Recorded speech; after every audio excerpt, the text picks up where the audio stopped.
వాళ్ళు ఇక్కడికి వచ్చే విధంగా మీకు ఉపాధి కల్పించే బాధ్యత మేము తీసుకుంటాం. ఉద్యోగం వచ్చే వరకు 3000 రూపాయలు నిరుద్యోగ భృతి ఇస్తాం. అంతేకాదు ఇంటి దగ్గరనే కూర్చొని వర్క్ ఫ్రమ్ హోమ్ ప్రపంచంలో అన్ని కంపెనీల్లో మీరు పనిచేసే అవకాశం కల్పిస్తాం. నైపుణ్యాన్ని పెంచుతాం. ఒకవేళ ఇంటి దగ్గర కూర్చొని బోర్ అయితే మండల హెడ్ క్వార్టర్లో వర్క్ స్టేషన్లు కట్టి మంచి చెట్లు పెట్టి అక్కడ మీరు పోతే మోటార్ సైకిల్లో శుభ్రంగా వెళ్ళొచ్చు.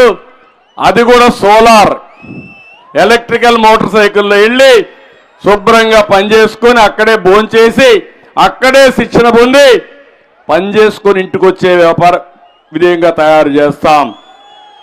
ఆంధ్రప్రదేశ్లో ఉండే యువతని ప్రపంచానికి అనుసంధానం చేసే బాధ్యత నాది అని మీ అందరికీ ఒకసారి హామీ ఇస్తున్నా. ఒకప్పుడు ఫిజికల్గా వెళ్ళారు, రేపు వర్చువల్గా ఫిజికల్గా. అంటే ఒకప్పుడు ఉద్యోగం కావాలంటే అమెరికాకు పోవాలి, అమెరికాలో ఉద్యోగం చేయాలంటే పొన్నూరులో కూర్చొని మీరు పనిచేసే పరిస్థితి వస్తుంది. అది నా కళ, అది నా ఆలోచన.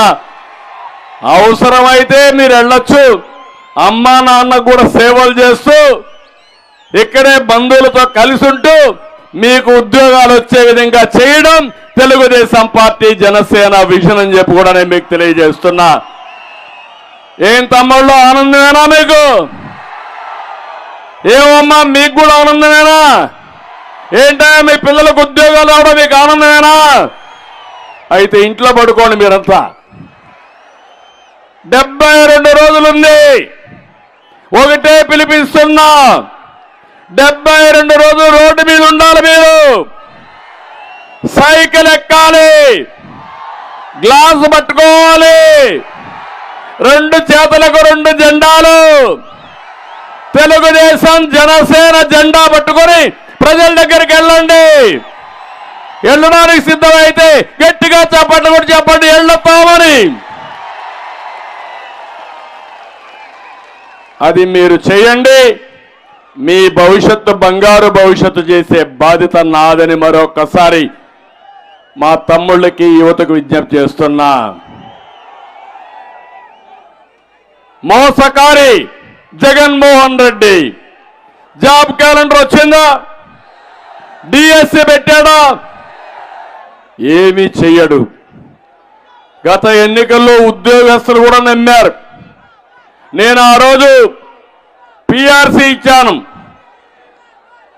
రాష్ట్రం 2గా విడిపోయినప్పుడు మనకు ఆదాయం లేకపోయినా అప్పులున్నా నేను ఒకటే ఆలోచించాను, తెలంగాణతో సమానంగా పిఆర్సీ 43% ఫిట్మెంట్ ఇచ్చాను.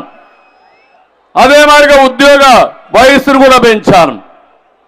ఎక్కడా ఎవ్వరికి ఇబ్బంది లేకుండా డిఏలు, పెన్షన్లు, ఇతర బకాయిలు అన్నీ చెల్లించాను. కానీ ఇతను వచ్చాడు, మోసం చేశాడు, మోసపోయారు. సిపిఎస్ ఒక వారంలో రద్దు చేస్తానని రద్దు చేశాడా అని మిమ్మల్ని అడుగుతున్నా. ఎన్ని వారాలైనాయి అయినా రద్దు చేయడు. ఇంకో పక్క సిపిఎస్ పోతే పోయింది, నెలవారీగా జీతాలు వస్తున్నాయని మిమ్మల్ని అడుగుతున్నా. ఒకప్పుడు ఎక్కువ జీతాలు కావాలనే ఉద్యోగస్తులు ఇప్పుడు నెలవారీ జీతం వస్తే చాలు, తగ్గించుకుంటే చాలనే పరిస్థితికి వచ్చారంటే ఎలాంటి దుర్మార్గుడో ఒక్కసారి మీరు ఆలోచించుకోవాలి. పెన్షన్లు సొమ్ము కొట్టేశాడు, డిఏలు పెండింగ్ పెట్టాడు. ఏది చేసినా రివర్స్లో చేసే పరిస్థితికి వస్తున్నాడు. ఈరోజు ఒక ఉద్యోగస్తులకి, పెన్షన్దారులకి 20,000 కోట్ల రూపాయలు బకాయిలు ఉన్నాయి. కాంట్రాక్టర్లకి 95,000 కోట్ల రూపాయలు బకాయిలు పెట్టే పరిస్థితికి వచ్చాడు. ఉపాధ్యాయుల్ని మద్యం షాపుల వద్ద కాపలా పెట్టే పరిస్థితికి వచ్చాడు. కొందరు పోలీసులు రోజు వారి దగ్గరికి వెళ్ళి కేసులు పెట్టే పరిస్థితికి వచ్చారు. నేను ఒక మాట అడుగుతున్నా, ఇక్కడ పోలీసులు ఎక్కడ కనపడడంలా, రావడం మానేశారో నాకు తెలియలే. లేరా? పోలీసులే కనపడలే ఇక్కడ నాకు. ఏంటి పోలీసులు తొందరలో ఇక్కడే ఉంటారు మళ్ళా మీరు. తాడేపల్లి ఆర్డర్ శాశ్వతం కాదు, అయిపోయినాయి. ఎక్స్పైరీ డేట్ దగ్గర పడింది. దాన్ని నమ్ముకొని అవి తింటే మాత్రం మీ పని అయిపోతుంది. ఇప్పుడు మీరు ఒకటే గుర్తుపెట్టుకోవాలి, వచ్చేది తెలుగుదేశం జనసేన ప్రభుత్వం. జన ప్రపంచాన్ని చూశారు. ఇది 16వ మీటింగు. ఇంకొక 10 రోజుల్లో జన ఉధృతాన్ని చూడబోతున్నారు మీరు. జగన్మోహన్ రెడ్డిని, ఆయన పార్టీని భూస్థాపితం చేయబోతున్నారు. నేను ఒకటే పోలీసులు కోరుతున్నా, ఇంకా కూడా మీరు ఇంపార్షియల్ గా పనిచేయకుండా ఒకే సైడ్ చూస్తే చాలా ప్రమాదం వస్తుంది. జాగ్రత్తగా ఉండమని మాత్రం పోలీసులను అడుగుతున్నా. ఇప్పటికే చాలా తప్పుడు పనులు చేసి మీరు సమర్థించారు. తప్పుడు పనులు చేసిన పోలీస్ ఆఫీసర్ ఎవరిని వదిలిపెట్టమని మరొక్కసారి విజ్ఞప్తి చేస్తున్నా. అది మీకు కూడా మంచిది కాదు, ప్రజాస్వామ్యానికి కూడా మంచిది కాదు. నా దగ్గర 14 ఏళ్ళు పనిచేశారు మీరు. నేను ఏ విధంగా పని చేయించా, ఈరోజు ఏ విధంగా పనిచేస్తున్నారో మీరు చూడాల్సిందిగా కోరుతున్నా. అందుకే ఉద్యోగస్తులందరికీ, కడాన అంగన్వాడీ టీచర్లకి, పోలీసులకి అందరికీ విజ్ఞప్తి చేస్తున్నా, మళ్ళా మీ న్యాయమైన కోరికలన్నీ పరిష్కారం చేసే బాధ్యత తెలుగుదేశం జనసేన తీసుకుంటామని వారందరికీ హామీ ఇస్తున్నా. పోలవరం, పట్టిసీమ 2 ప్రాజెక్టులు ఏం చేశాడో మీరే చూశారు.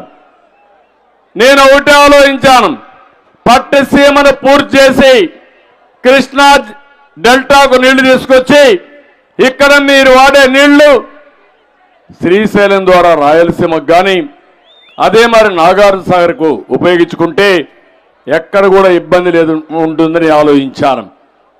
ఈరోజు ఆ పట్టిసీమను కూడా పాడు చేస్తున్నారు. పోలవరం 72% పూర్తి చేశాం. పోలవరాన్ని పూర్తి చేస్తే ఈ రాష్ట్రంలో కరువు అనే మాటే ఉండదు. నదులు అనుసంధానం చేసి ప్రతి ఎకరాకు నీళ్లు ఇవ్వాలనుకుంటే ఈ దుర్మార్గుడు వచ్చి పోలవరాన్ని సముద్రంలోకి ముంచేసే పరిస్థితికి వచ్చాడు. చాలా బాధేస్తుంది. మళ్ళీ ఒకటే హామీ ఇస్తున్నా, పోలవరాన్ని పూర్తి చేసుకుందాం, అమరావతి పూర్తి చేసుకుందాం, పరిశ్రమలు తెద్దాం. ఇవన్నీ జరగాలంటే ఈ సైకో ప్రభుత్వాన్ని భూస్థాపితం చేయాల్సిన అవసరం ఉంది. ఇంకో పక్క మొన్నే తుఫాన్ వచ్చింది. మీ అందరికీ నష్టపరిహారం ఇచ్చారా అని మిమ్మల్ని అడుగుతున్నా. ఎవరికి నష్టపరిహారం ఇవ్వలేదు. తుఫాన్ వచ్చినా, కరువు వచ్చినా పట్టించుకొని దుర్మార్గమైన ప్రభుత్వం అని చెప్పి కూడా నేను మీకు తెలియజేస్తున్నా. ఇవన్నీ చేసి ఇప్పుడు మాట్లాడితే ఒక మాట మాట్లాడుతూ ఉంటాడు, నాది విశ్వసనీయతని. దానికంటే ముందు ఒక విషయం చెప్తాను మా ఆడబిడ్డలకి. ఏమమ్మా, గతాన్ని ఒక్కసారి మీరు గుర్తుపెట్టుకోండి. మొట్టమొదటిసారిగా భారతదేశంలో రాజకీయాల్లో స్థానిక సంస్థల్లో 8% రిజర్వేషన్ల మహిళలు పెట్టింది మన నాయకుడు ఎన్టీ రామారావు గారు. అవునా కాదా ఒక్కసారి మీరు గుర్తుపెట్టుకోండి. అక్కడి నుంచి మహిళా సాధికారత ప్రారంభమైంది. ఆ రోజు మన నాయకుడు ఆలోచించి ఒకే మాట చెప్పాడు, తల్లిదండ్రులకు ఆడబిడ్డ అయినా మగబిడ్డ అయినా సమానమే, ఆస్తిలో సమాన హక్కు ఇవ్వాలని చెప్పిన నాయకుడు నందమూరి తారక రామారావు గారు. చట్టం తెచ్చిన వ్యక్తి నందమూరి తారక రామారావు గారు. ఆ తర్వాతే దేశంలో చట్టాలు వచ్చాయి. ఇప్పుడు మీరు చూస్తా ఉంటే కడాన రాజశేఖర్ రెడ్డి సంపాదించిన ఆస్తిలో వాటా ఇవ్వలేదని ఆయన కూతురు అడుగుతా ఉందంటే సమాధానం ఏం చెప్తాడో ఈ యొక్క సైకో జగన్మోహన్ రెడ్డి ఆలోచించుకోవాలి. నేను వచ్చిన తర్వాత చదువుకోని మహిళలు కూడా సమర్థత ఉంది, తెలివితేటలున్నాయి. మీరు వంటింటికో లేకపోతే ఇంటికే పరిమితం కాకూడదని డాక్రా సంఘాలు పెట్టాను. డాక్రా సంఘాలు పెట్టి పొదుపు ఉద్యమం నేర్పించా. మీరు రూపాయి పొదుపు చేస్తే నేను రూపాయి ఇచ్చాను, మీకు నాయకత్వాన్ని ఇచ్చాను, మీ పనులన్నీ చేశాను. తద్వారా మీకు పరిశ్రమలు పెట్టాలని, స్వయం ఉపాధి కల్పించాలని అన్ని విషయాల్లో ముందుకు తీసుకెళ్ళాం. ఈరోజు డాక్రా సంఘాలు బ్రహ్మాండంగా పనిచేస్తున్నాయి. అన్ని వ్యవస్థల్ని విధ్వంసం చేయగలిగాడు. కానీ డాక్రా సంఘాలు ఉన్నాయంటే అది నేను వేసినటువంటి గట్టి పునాది. ఎవ్వరూ ఏమీ చేయలేకపోయారు. దాన్ని నేను గర్వపడుతున్నా. ఇది అయిన తర్వాత నేను చేసిన పని మీరు చూస్తే, ఉద్యోగాల్లో కాలేజీల్లో 33% రిజర్వేషన్ మహిళలు పెట్టాను. దీనివల్ల ఉద్యోగాలు వచ్చాయి. చదువుకునే పిల్లలు ఐటీ చదివారు, డాక్టర్లు చదివారు. ఈరోజు వరకట్న బాధ పోయింది మీకు. అంత మునుపు కూతురికి పెళ్లి చేయాలంటే కష్టం, ఇప్పుడు కొడుక్కి పెళ్లి చేయాలంటే కష్టంగా ఉంది. ఆడబిడ్డ ఒప్పుకుంటేనే మగబిడ్డకు అమ్మాయి వచ్చే పరిస్థితి ఉంది. అవునా కాదా ఒకసారి ఆలోచించండి. భార్య భర్త ఇద్దరు ఐటీ ఉద్యోగులైతే ఎవరికి ఆదాయం ఎక్కువ వస్తుందంటే